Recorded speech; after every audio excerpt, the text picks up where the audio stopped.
Hi there, friends. So glad to have you join us as we journey through another informative weekend edition of Jamaica Magazine. I'm your host, Adrian Atkinson. Sit back and relax for the interesting features on health, security, and so much more. It all comes up on the other side of this important message.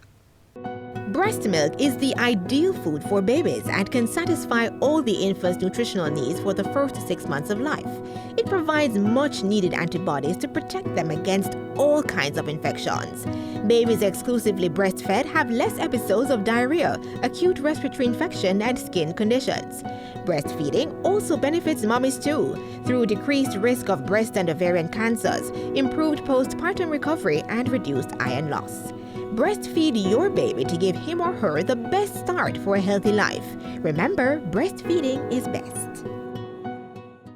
The government has been working through the Ministry of Health and Wellness to get most mothers of newborn babies breastfeeding exclusively for the first few months of their children's lives. Here's a look at an initiative that's supporting this effort.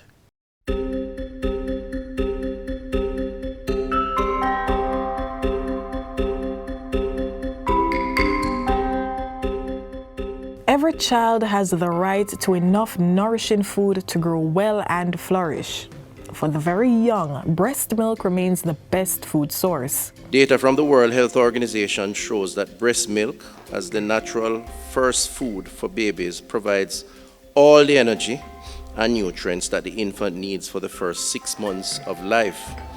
And it continues to provide up to half or more of a child's nutritional needs during the second half of the first year and up to 1/3 during the second year of life. Breast milk provides much needed antibodies to protect babies against all kinds of infections. The colostrum or foremilk, which is the first milk produced by mothers after giving birth, is the baby's first immunization against some infections.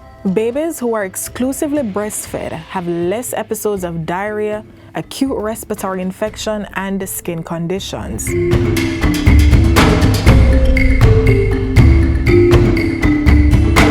Appropriate breastfeeding practices, therefore, have the potential to reduce infant mortality in children ages 5 years and younger by 14%, while appropriate complementary feeding up to 2 years of age is capable of preventing an additional 6% of deaths in this age range. Breastfeeding also establishes a close, loving bond between mother and baby.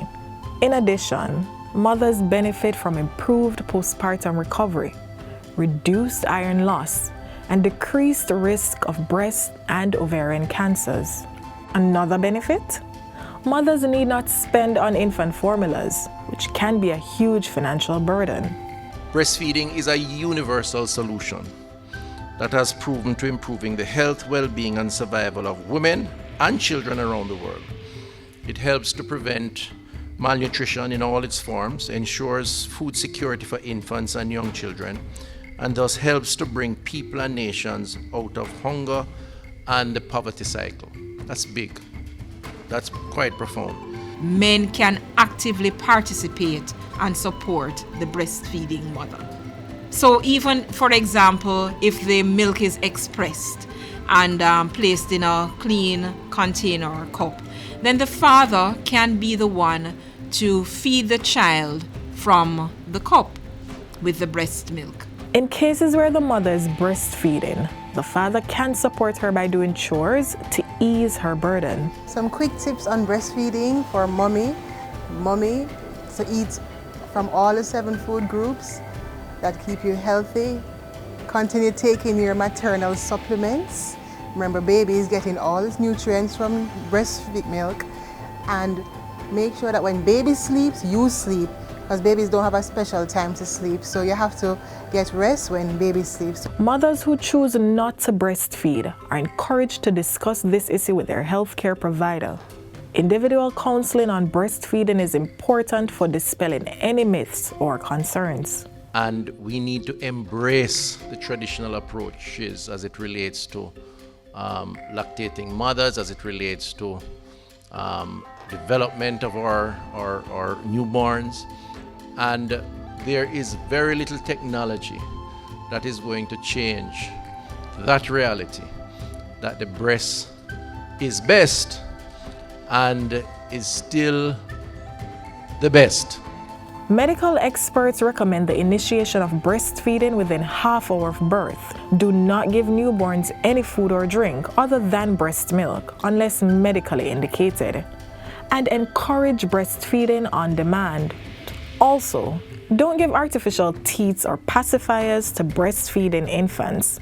The hope for the ministry is that every child receives a fair opportunity at benefiting from the tremendous nutritional and other critical values, psycho-emotional, physiological, economic, and hygienic advantages of breastfeeding. Do what's best for your child. Breastfeed and give them a healthy start to a long life.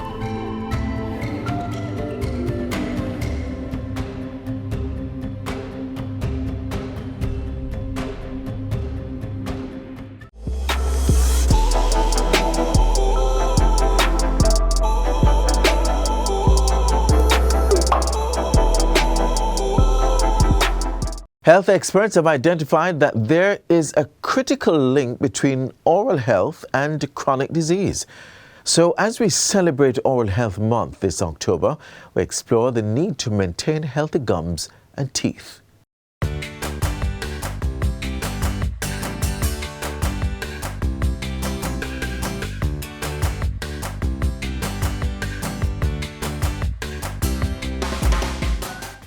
Dental health is really important because the mouth is the entry point of nutrition in our bodies. And if it is not functioning properly, then we run the risk of not getting the correct nutrition. Actually, we refer more so to oral health these days than dental health. If we have bad teeth that impair our ability to chew properly, then we will tend to keep away from certain food groups that could be challenging to chew.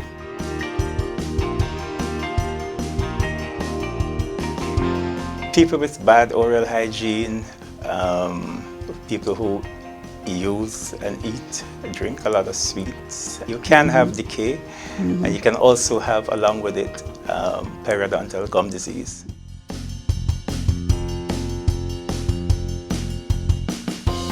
You know, the big one that jump out at me is periodontal disease, gum disease. That is when the gum begin to be bleedy, sore, puffy, and just generally uncomfortable. It carries some social consequences, bad breath, and you tend to lose self-confidence. It's so important to have a consultation with your dental personnel, whether the dental surgeon or the hygienist, who will be able to diagnose the needed treatment for such a condition.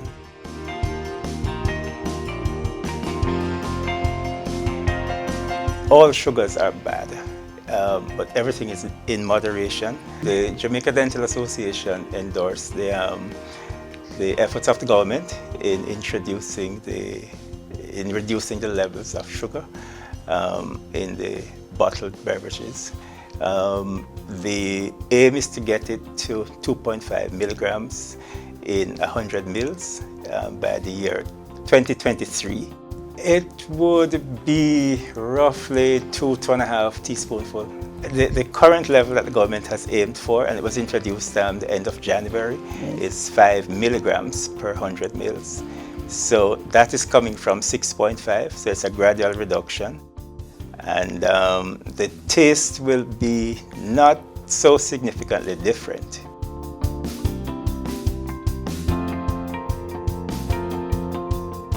As a dentist, I recommend the soft, but I'm aware that a lot of patients tend towards the harder ones. It does some damage by cutting a little line at the neck of the teeth, just where the teeth meet the gum line. So we recommend the soft toothbrush. It's really important to begin by putting the brush on the gum. A lot of people avoid the gum because they tend to think that it makes the gum bleedy. It's the exact opposite. It is as a result of not brushing the gum why there is some amount of bleediness. And you should brush in the direction of growth. The top ones, you brush them down in a circular motion, and the bottom ones, you brush them up, covering all surfaces. Don't forget your tongue, and as I said before, the gum itself.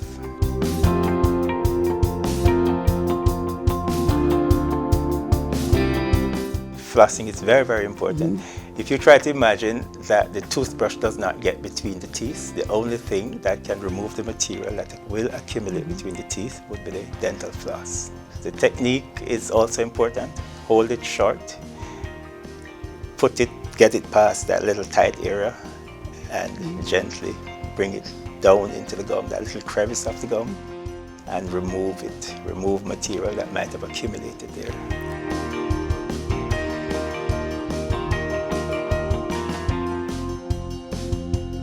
And we recommend 6 monthly checkup. If you tend to be prone to decays, we would really like to see you every 6 months. If you have been checked and you are pretty much okay, a yearly visit would be adequate.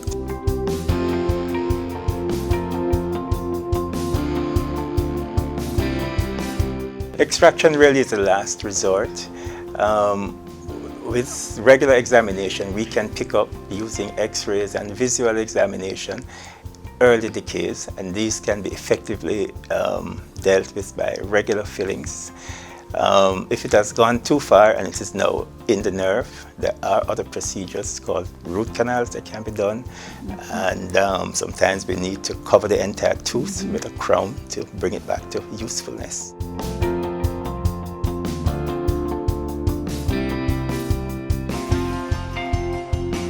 If your teeth are malaligned, just not aesthetically pleasing, or are causing some kind of effect on your body, then they should be straightened.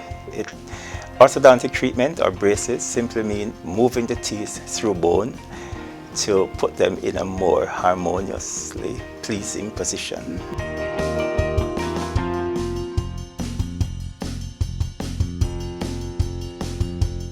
It's important because you are moving teeth through bone, and the harmony between the joint, the soft tissues, and the teeth must be respected. Not respecting it can result in pain in the joint, headaches, and just a general sense of discomfort in your mouth.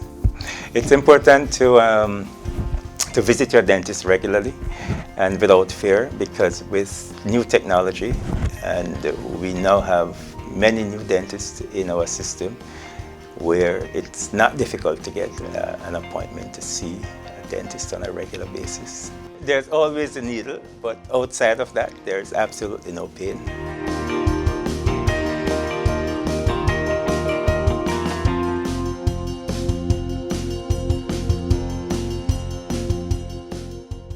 Crime and violence is infecting our youth. We must work together to rescue them from the gangs, engage them in productive activities, and safeguard Jamaica's future.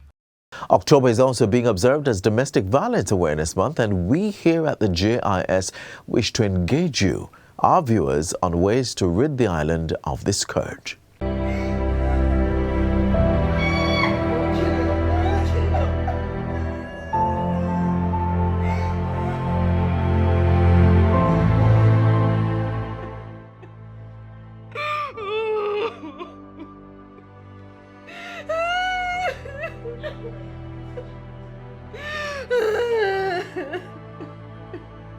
All that is an actual story, a story all too familiar. And well, that's a part of my story.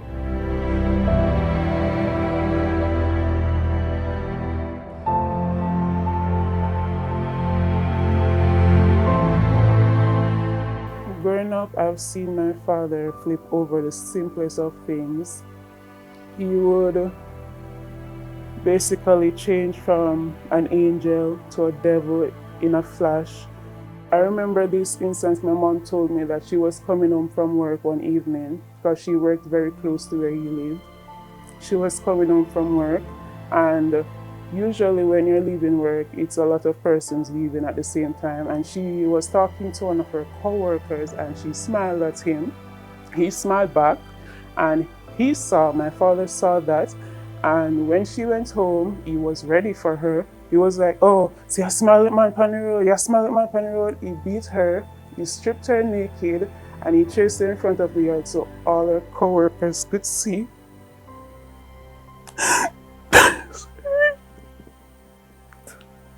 So all her co-workers could see her.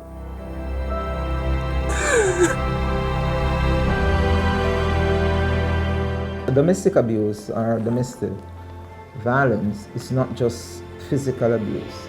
The physical abuse basically for us is the end product coming from somewhere else. So you have stalking, you have intimidation, you have threat, you have psychological abuse, the ones that I'll tell you, I play on your emotions as to what I can do. It was known to everybody that this was the type of person she was dating, this was the type of man he was. Even the security at the gate, the manager, everyone. So it's not like her life was a secret. She could not have any friends. He was the only person she could talk to, go anywhere with. If someone even talked to her and she not acknowledging them, she would get beaten for that. The least good thing, he would flip on her. Usually, persons who are perpetrators of domestic violence are usually men, and usually they are persons who were controlling over their intimate partners. They tend to have a high level of jealousy, and they tend to be very possessive.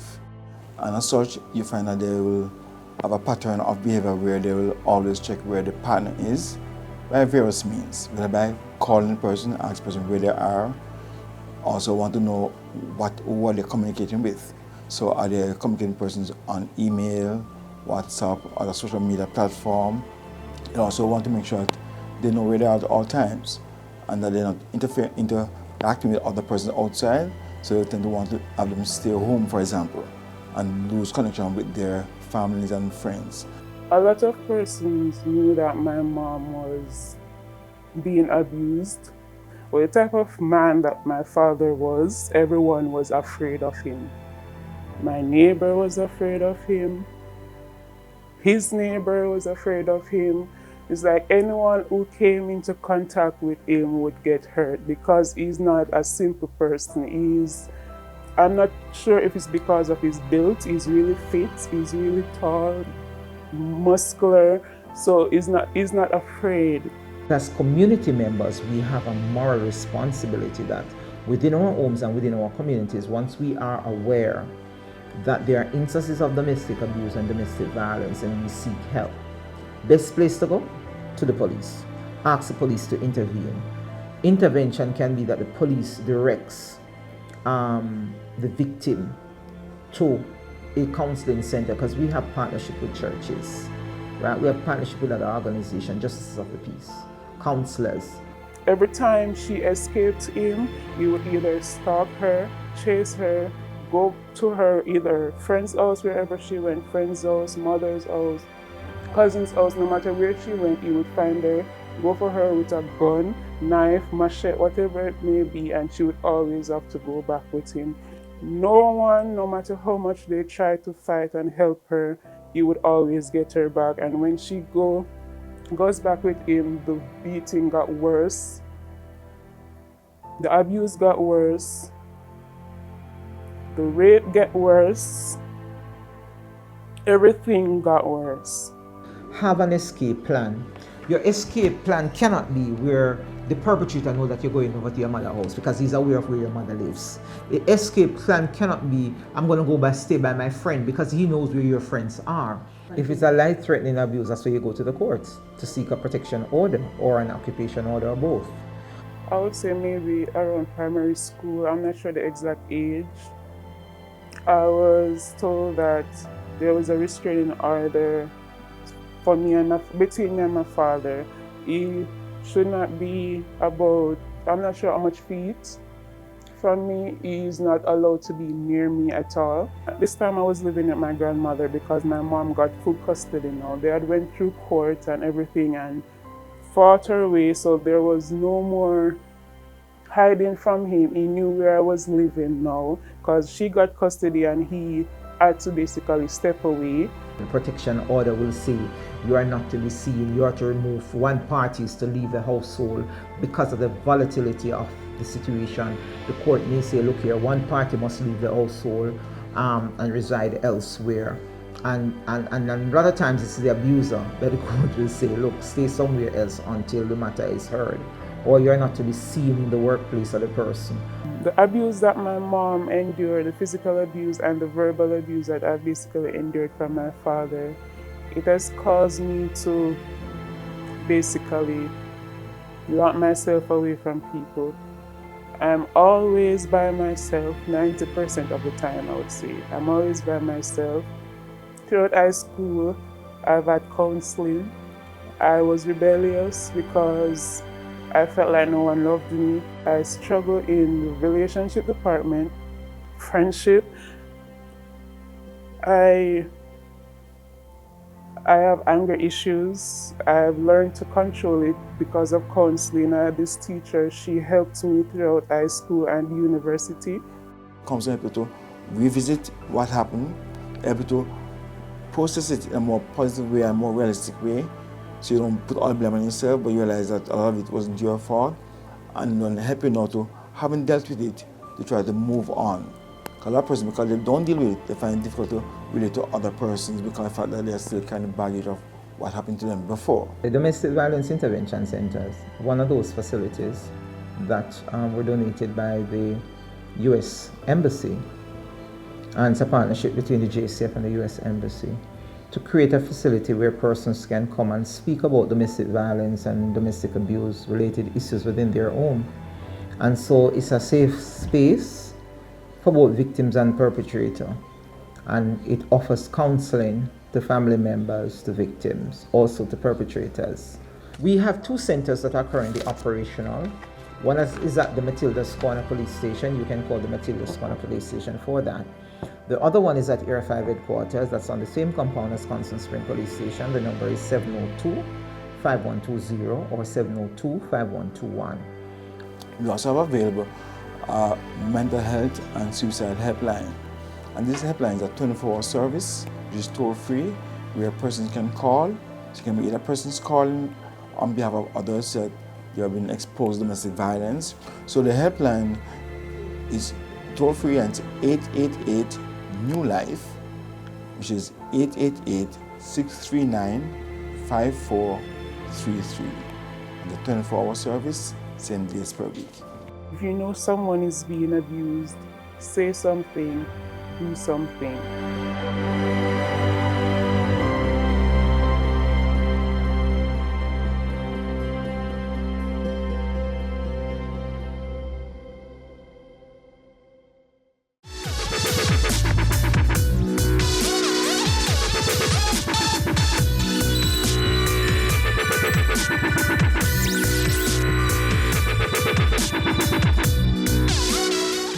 The internet has become a convenient pathway to conduct much of our day-to-day activities, be it business transactions, work, or keeping in touch with our loved ones.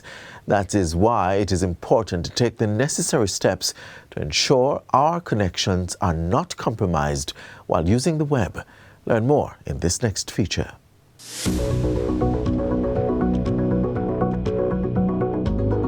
Cybersecurity trends, though ever-changing, are a constant in today's society, even more so due to the increased usage of technology to attend school, conduct meetings, carry out work tasks, and basic day-to-day necessities. There are a lot of trends out there, but as far as the online space, phishing is one of the enduring challenges out there, and the trend these days is to actually utilize COVID-19 resource sites as a platform from which to launch these attacks.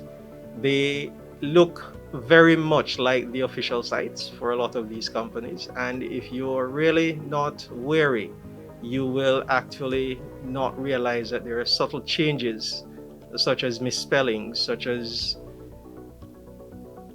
a graphic that is not where it should be. So phishing, what really is it? According to our research, it is a type of social engineering attack often used to steal your user data, including login credentials and credit card numbers. As Lieutenant Colonel Sterling just explained, the hackers can replicate a trusted website. They can even trick you into opening malicious emails and messages. Once you do this, by clicking the link attached, you could very well be given the hackers access to your private information, so be careful. Additionally, we've seen an uptick in ransomware. And this is where this usually starts as part of a phishing campaign. And when you have fallen victim, the end result is that the attacker gains access to either your device or your network, and they encrypt your files and ask for ransom. But we're also seeing an increase in cryptojacking. This is where hackers will actually steal your cryptocurrencies and they will take them to exchanges and cash out. So as Jamaicans become more adept at buying cryptocurrency and supporting our own digital currency issued by the central bank, they have to be more wary of some of the pitfalls of cryptojacking online. Now, we have seen also a good trends where the use of HTTPS for web-facing resources has increased by about 174% within the region.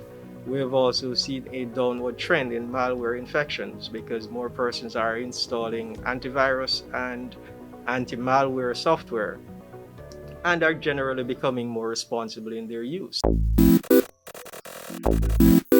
The need for security, if you really measure it, is costly, but the existence of a lack of security can be even more costly. Now, for the individual, there are free apps within the Google Play Store or the Apple App Store that you can use to help to secure your devices.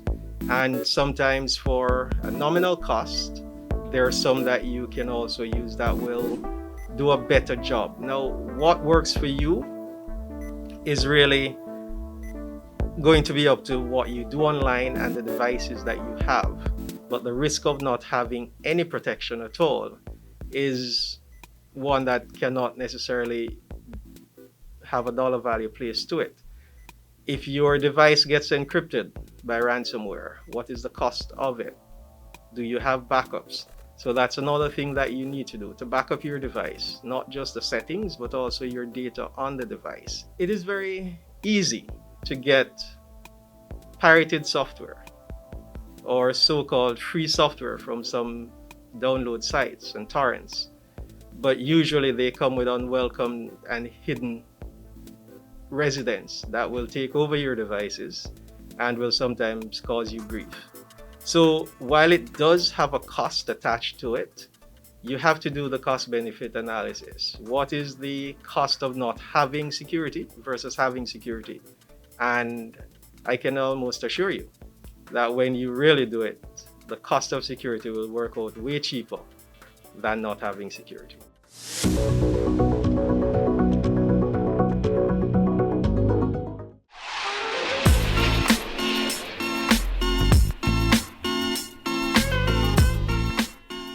And this is where we end today's journey inside Jamaica Magazine. Be sure to join us again tomorrow for another show. Until then, there's more to watch by visiting our website, jis.gov.jm. On behalf of the entire production team, I'm Adrian Atkinson. Do take care and walk good. See you next time.